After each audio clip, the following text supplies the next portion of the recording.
अरे काशी, अब बस कर बेटा, और कितनी सफाई करेगी?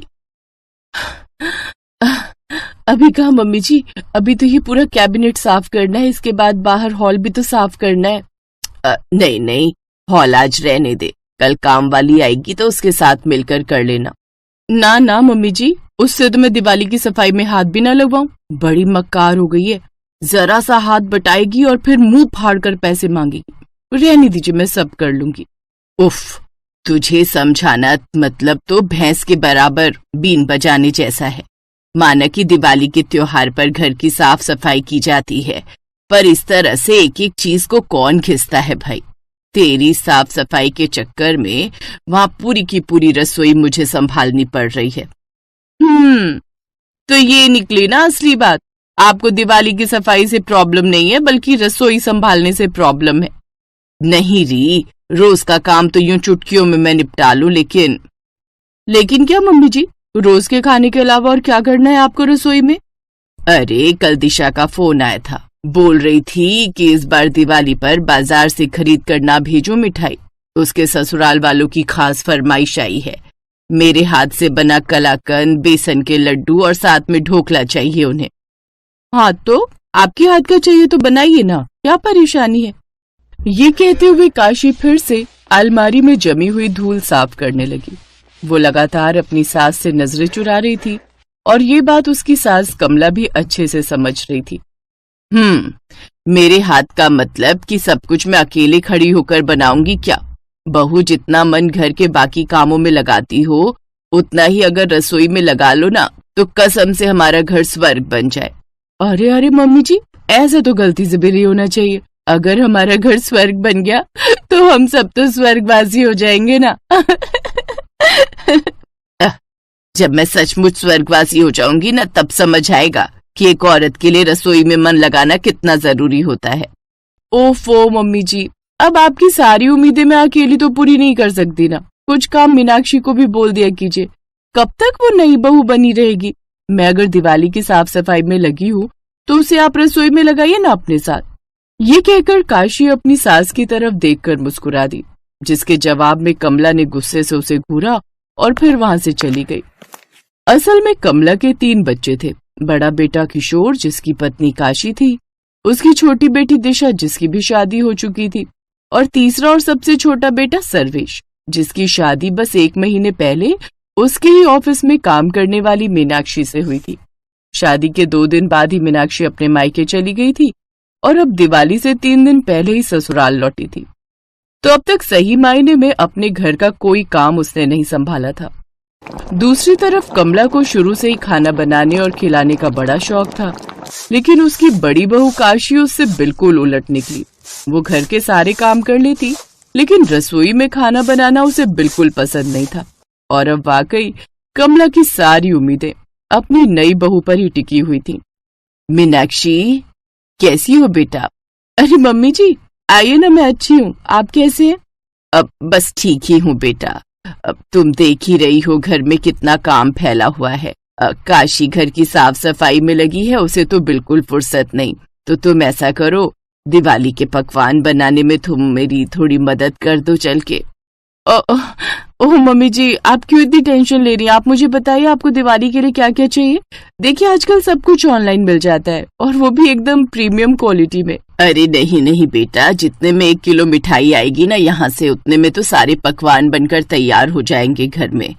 और ये कंपनी वाले कितना भी बोले, घर जैसी शुद्धता थोड़ी ही ला सकते हैं। और फिर इस बार दिशा के ससुराल से खास फरमाइश आई है कि मेरे हाथ का बना कलाकंद, बेसन के लड्डू। और ये क्या बात हुई?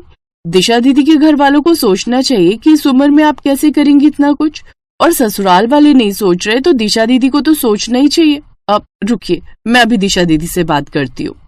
नहीं नहीं, रुक जाओ बेटा, अब मैं खुद बात कर लूंगी उससे, तुम फोन मत करो। मीनाक्षी से हुई इस बातचीत से कमला को इतना तो समझ आ गया कि 2 बहुओं के होते हुए भी उसकी रसोई उसके बाद सुनी ही रहने वाली थी।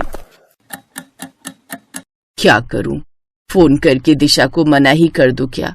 अब नहीं नहीं, साल का सबसे बड़ा त्योहार है, और फिर मांगा ही क्या है उसके घर वालों ने, बस थोड़े बहुत पकवान। बहुएं नहीं लगेंगी साथ में तो क्या, मेरे घर में दिवाली के पकवान नहीं बनेंगे। अब चलो फिर मैं भी इन दोनों को दिखाई देती हूँ कि मैं क्या चीज हूँ। अब तो दिवाली के लिए इतने सारे पकवान बनाऊंगी मैं कि ये दोनों की दोनों शर्म से पानी पानी हो जाएंगी। कमला का ऐसा सोचना सही था या गलत ये तो फिलहाल कोई नहीं जानता था, लेकिन उसकी बहुएं ये जान गई थीं कि उनकी चाल नाकाम हो गई थी। उफ़, मीनाक्षी ये तो फिर से रसोई में पहुंच गई।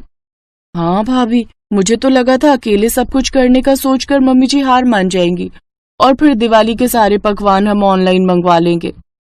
मैं इस घर में तुमसे पहले से हूँ और मम्मी जी को तुमसे बेहतर जानती हूँ। कहा था ना तुमसे कि तुम्हारा आइडिया एकदम बेकार है। अब हाँ, तो आप ही कोई तरकीब बताइए ना, बोलिए अब क्या करें हम। फिलहाल तो मम्मी जी के साथ रसोई में लगने के अलावा और कोई ऑप्शन है नहीं हमारे पास। फालतू में तुम्हारी बातों में आ गई और घर की साफ सफाई में लगी रही। पहले इतना थक गई हूँ और अब यहाँ रसोई में लगना पड़ेगा। ओहो भाभी, आप मम्मी जी को थोड़ा बहुत काम करने तो दो। आप देखना 1-2 घंटे में जोश ठंडा पड़ जाएगा इनका, फिर खुद आकर सब कुछ ऑनलाइन ऑर्डर करवाएंगी मुझसे। अच्छा, अब ऐसा करना मुझे ठीक तो नहीं लग रहा, लेकिन चलो ट्राई करके देखते हैं। इसके बाद दोनों बहुएं अपने अपने कमरों में चली गईं और आराम से सो गईं। दूसरी तरफ कमला अकेली रसोई में लगी रही। फिर करीब 4 घंटों के बाद मीनाक्षी, मीनाक्षी जल्दी उठो। क्या हो गया भाभी, सब ठीक तो है? नहीं, कुछ ठीक नहीं है। मम्मी जी ये उन्हें हॉस्पिटल लेकर गए हैं। क्या? पर हुआ क्या उन्हें? सब हमारी गलती है मीनाक्षी, ये जानते हुए भी कि मम्मी जी को बीपी की प्रॉब्लम है हमने उन्हें किचन में इतना सारा काम करने दिया। ये जब ऑफिस से आए तो मम्मी जी किचन में बेहोश पड़ी हुई थी। इन्होंने तो मुझे इतना डांटा कि क्या कहूँ। अरे बाप रे, और भाभी ये भी ऑफिस से आ गई क्या? नहीं, इन्होंने सर्वेश भैया को फोन करके सीधे हॉस्पिटल आने को बोला है। शुक्र है। अरे किस बात का शुक्र मना रही हो तुम? तुम्हें अभी डांट नहीं पड़ी है, लेकिन जब मम्मी जी होश में आएंगी और हमारी हरकतों के बारे में अपने बेटों को डिटेल में बताएंगी तब क्या होगा, ये सोचो जरा। अरे हाँ भाभी, तो अब क्या करें? काशी और मीनाक्षी वाकई पछता रही थी। दूसरी तरफ कमला भी हॉस्पिटल में होश में आ चुकी थी। और फिर माँ, आखिर जरूरत क्या थी आपको किचन में इतनी देर तक खड़े रहने की? बेटा वो दिवाली का त्योहार था तो क्या माँ, काशी और मीनाक्षी थे ना घर पर, उन्हें करने दो ना सब कुछ। आज अच्छे से क्लास लगाई है मैंने काशी की, आगे से आपको कभी किचन में नहीं लगना पड़ेगा। अरे ऐसा क्यों? जब घर हम सबका है तो काम सिर्फ वो दोनों के ही सिर क्यों? और बेटा काशी से तुझे कुछ नहीं कहना चाहिए था। वो बेचारी पहले ही कितने दिनों से घर की साफ सफाई में लगी है, और मीनाक्षी वो तो अभी नई है बेचारी, उसे थोड़ा समय तो लगेगा ना सब कुछ समझने करने में। और मेरी चिंता मत करो तुम दोनों, मैं ठीक हूँ बिल्कुल।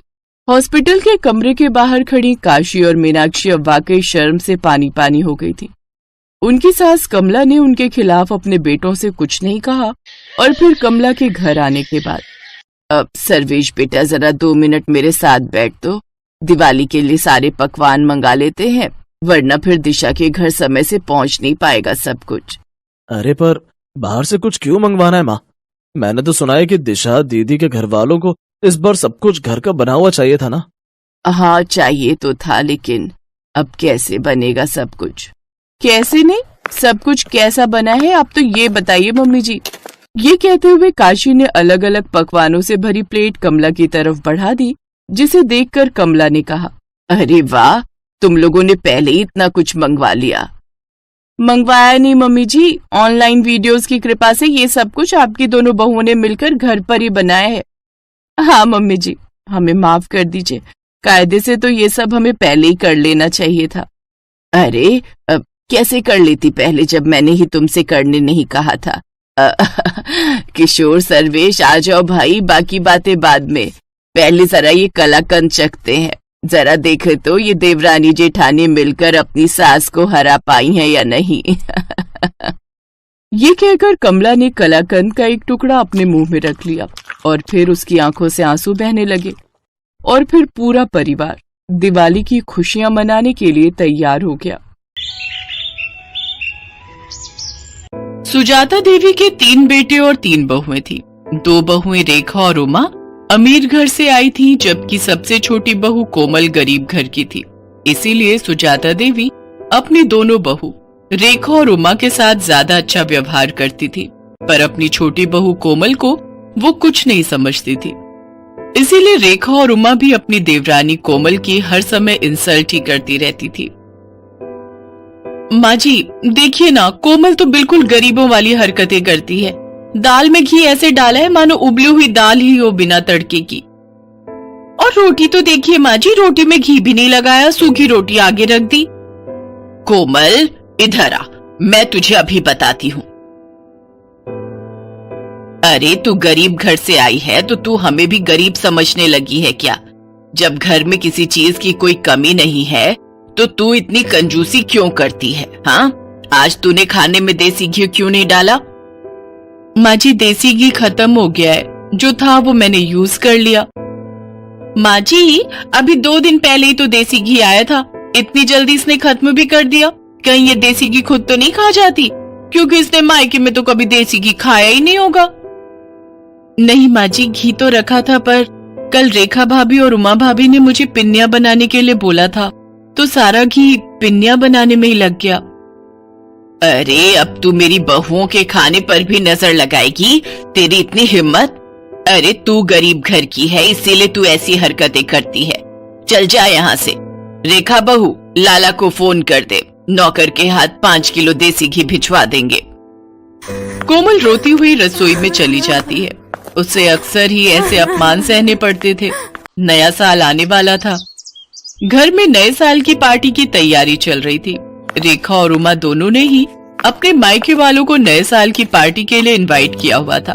बस कोमल के ही मायके वाले रह गए थे।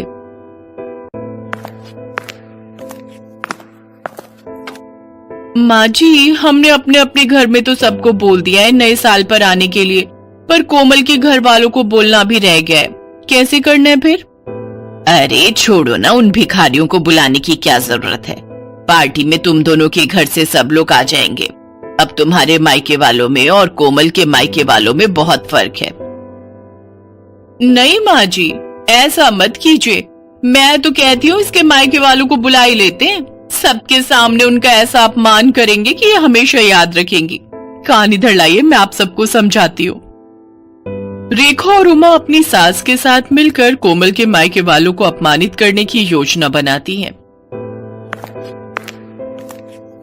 बहू, घर में नए साल की पार्टी है, रेखा और उमा के मायके वाले भी आ रहे हैं, तो मैं चाहती हूँ कि तुम भी अपने मायके वालों को न्योता दे दो। इस बार नया साल हम सब मिलकर मनाएंगे। जी माँ जी, मैं फोन कर देती हूँ। अब आएगा मजा, आने दो इसके मायके वालों को। कोमल को जरा सी भी भनक नहीं थी कि उसकी पीठ पीछे उसकी सास और जेठानियां उसके खिलाफ क्या षड्यंत्र रच रही है। 31 दिसंबर का दिन आ जाता है। कोमल के ससुराल में पार्टी की तैयारी चल रही थी। रेखा और उमा के मायके वाले आने शुरू हो गए थे।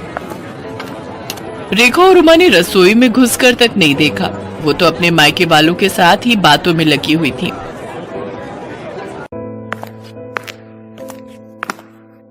कोमल बहू, मेहमानों को पकवान परोस दिए ना? अच्छे से घी मिर्च मसाले बढ़िया डाले हैं ना? कोई कंजूसी मत करना। मेहमान खुश होकर जाने चाहिए।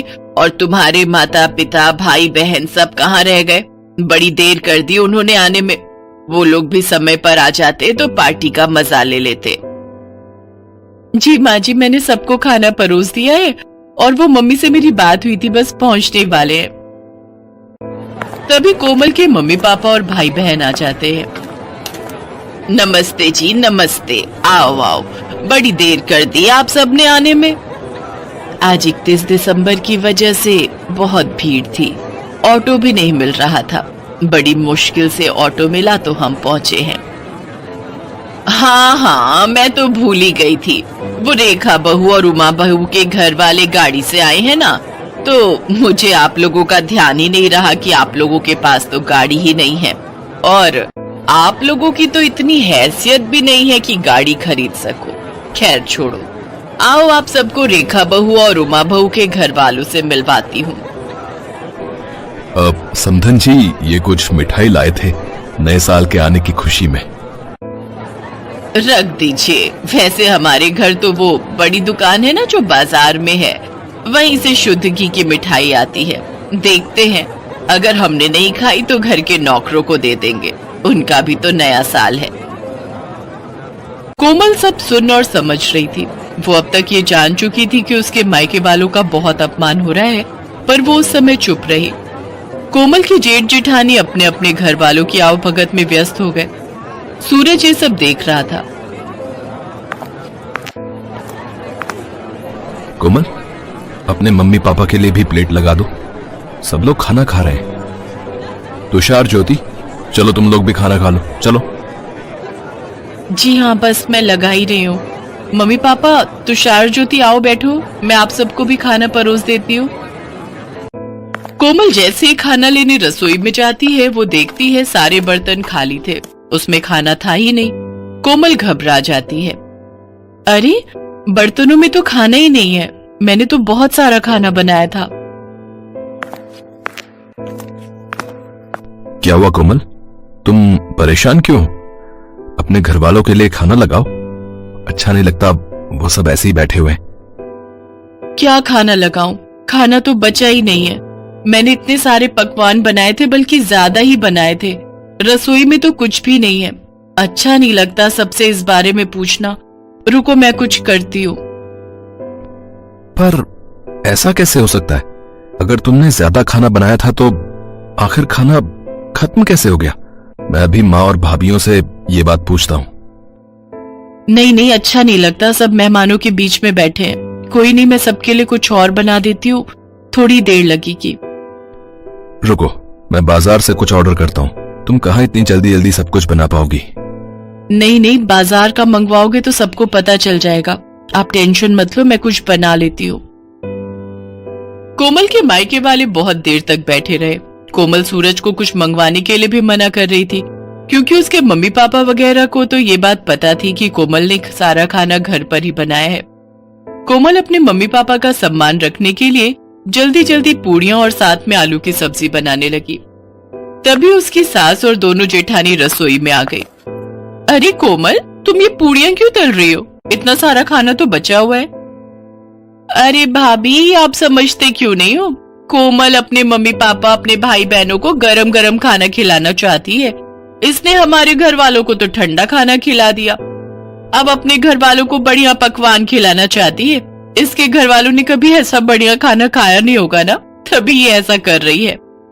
जब इतना खाना पड़ा था तो ये सब बनाने की क्या जरूरत थी बहू?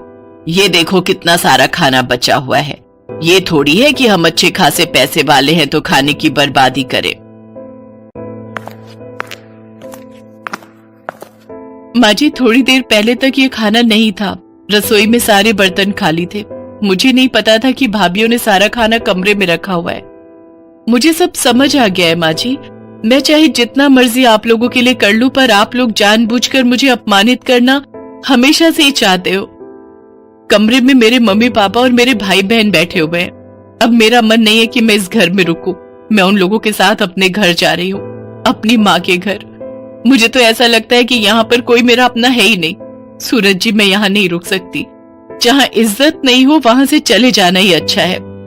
रुको कोमल, तुम अकेली नहीं जाओगी, मैं भी तुम्हारे साथ चलूंगा। अब हम यहाँ रहेंगे ही नहीं। जहाँ मेरी पत्नी की इज्जत नहीं, वहां मैं भी नहीं रह सकता। मैं भी कब से अपने आप को रोक कर बैठा था।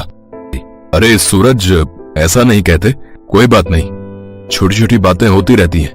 कोमल, अब गुस्सा थूक दो। और माँ, आप सब भी नए साल के दिन इस तरह की हरकतें करके घर में क्यों सबका मूड खराब कर रहे हो? कोमल, शांत हो जाओ, अभी मेहमान चले जाएंगे, उसके बाद हम कल बात करेंगे।